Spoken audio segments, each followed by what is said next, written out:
confidential. What are your thoughts on the OrthoBro phenomenon? Is it real, or is it just a smokescreen online to attack orthodoxy? Is it simply catechumens who are still working on theosis? How should we treat non-Orthodox Christians online? How should we treat non-Orthodox Christians online? So there's a bunch of questions there. Yeah, You asked I me know. I this. gave you like four questions in one question. Probably I should write these down. Maybe, well, you have them written down. How about we start with the first one? You asked me Yeah, about the. what are your thoughts on the OrthoBro phenomenon?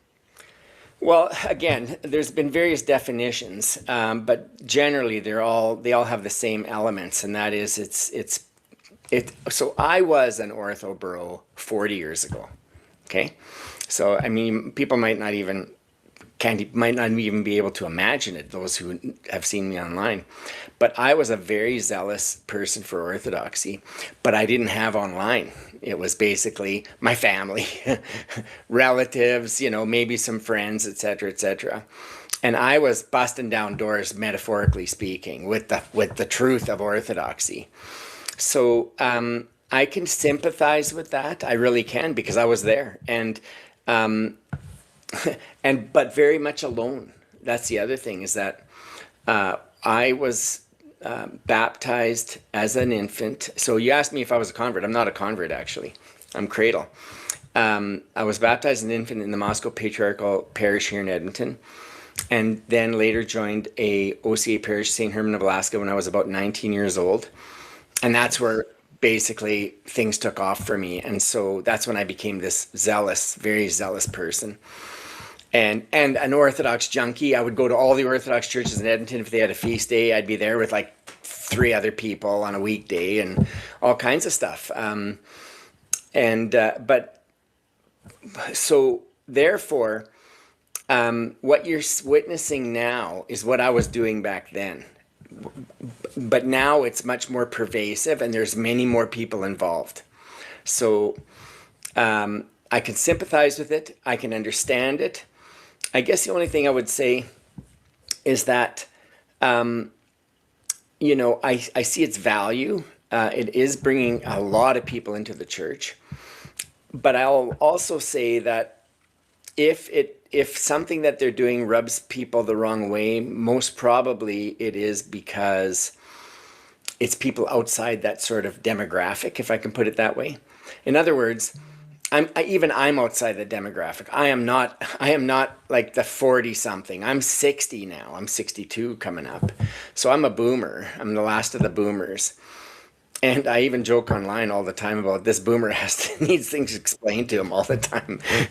But so if you're in that age group, that's how you talk to each other, right? It's kind of, they're used to that. It's the lingo. It's it's accepted speech and accepted demeanor across the board. But from others looking in that may not be in that sort of category, that demographic, it looks kind of a little bit raunchy, I guess. Raunchy is not the word, but, abrasive.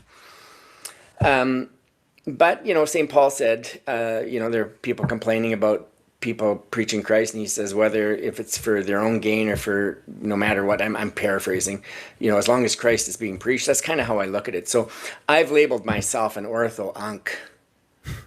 Because Ortho-unk. Ortho, Nice. yeah, I have. And by the way, if I'm talking to, I don't even know what time frame we have, but if Oh I'm no, talking, I got all day. I mean, I'm good with however long this lasts. okay. Um, Um, yeah, the second part of that question is like, do you think it's like a real problem, or do you think it's just a smokescreen to attack orthodoxy online?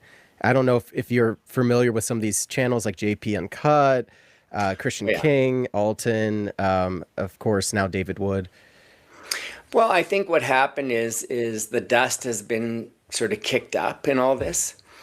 And that's kind of what we're dealing with right now, is that I would have to go back. I know Jay Dyer, for example, started in the late 2010s. So he started 2018, 2019, and he was a bit of a loner back then. And he was doing his thing, he's researching and putting out stuff.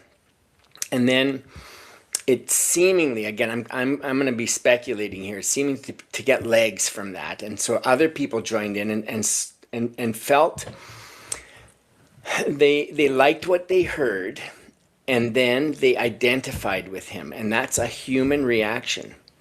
Okay, I'll tell you right now, it's a human reaction. If somebody says something that you really resonates with you, you almost imitate that person. It's a natural inclination. I know I've done it. I know others who have done it. And you know, and you do that until you get your own footing. Let's put it that way. You get to, so that at some point you become your own person, you know, and you kind of present yourself in your own way. But it's almost like a stage where a lot of people who, like Jay Dyer, touched a lot of people with his knowledge, with his apologetics, and they were deeply impacted by that. And so as a response to that, some of them imitated him. Okay. And I think that's kind of how things are playing out to some degree. Now, those who are responding to it, like your JPN Cuts and Christian King, I mean, they did a clip on me today on Christian King today that got legs, you know, about me. I was on their little show there months and months and months ago. I completely forgot I did that. And that was very early on when I started coming online. Those guys are responding to this increased activity and increased zeal. Let's put it that way. And so therefore, yeah. Do I agree that we should be telling people that if they're not Orthodox, they're going straight to hell? Like that's the first thing out of our mouth. I don't agree with that, but I do understand it though, because I was there. Yeah. And I will tell you, it's just a matter of time before all this will settle down, and then we'll get to the real meat of things. But again, I can't disparage the value even at the level it's been, because so many people flooded the church. Yeah, and you kind of answered the other two questions in your answer. Like, is it simply catechumens who are still working on theosis? It sounds like, yeah. You know, we all come here sick, right? You know, we're working on it. And when you're in love, you want to tell the world, right? That, you know. Oh, that's completely understandable. I mean, there is a place for zeal. Yeah. I mean, let's be honest, there is a place for zeal. The best zeal, though, is the appropriateness and the temperance of the zeal. But if it goes a little bit past that, that's okay. I mean, you know, I would just caution, try not, people are, you know, what you don't want to do is, by our zeal, chase people out of the church and put them in a position where you've caused so much distance now that it makes it difficult for them to come back. I know there's this story. I know that people have heard about this, but for the sake of the audience, there was a story about Metropolitan Anthony Bloom, because somebody in his parish came into his church. He was doing proskomedia or something, and somebody criticized a woman for not being appropriately dressed, and that woman left. Oh, that's terrible. And Metropolitan Bloom, again, the question is it true? But it doesn't matter. It's a great story. Metropolitan Anthony Bloom allegedly said in a sermon to the person who said this, pray for that woman for the rest of your life as a penance. Yeah. So what we don't want to do is, with our zeal, cause so much damage that's irreparable. Let's be careful. That would be the only thing I'd caution. Let's not cause so much damage that it's irreparable. And so therefore, I've having gone through all this already and come out the other side as the person I am now, people like me because they say I have this demeanor that's just so nice, I guess, nicely Canadian, but they like it because I talk about things without too much inflammatory language or too much aggression. Again, but I don't want to be accusatory to any. I go on all kinds of shows. I'm on your show today. I've been on Cleave to Antiquity. I've been on Alex Soren. I've been on Planks and Pieces. I've been on a couple other ones, I think.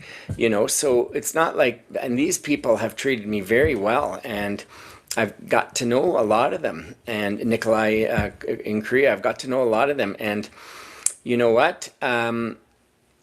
For me, they have been good to me, and I'm grateful to them, and they have helped me a lot. So I guess that's all I have to say about that. Fair. Yeah, some of what you were saying reminded me of something I read from Seraphim Rose once, where there was this older Yaya in the church, and she was listening to one of these younger converts, and I think it might have actually been Seraphim Rose when he first started, and she said, "Well, he's certainly Orthodox, but is he Christian?" Yeah. Yeah, so we had Yeah. to be There you careful go. with that. Yeah. See, that's exactly what I'm saying, right? Like, I mean, it's, it just, we have to be, it's just, we have to meter our words, right? It's as simple as that. And again, don't, I know there's, for some reason, the Bible is completely escaping now, but I know it's in there. It's in the New Testament that talks about things like this. Yeah.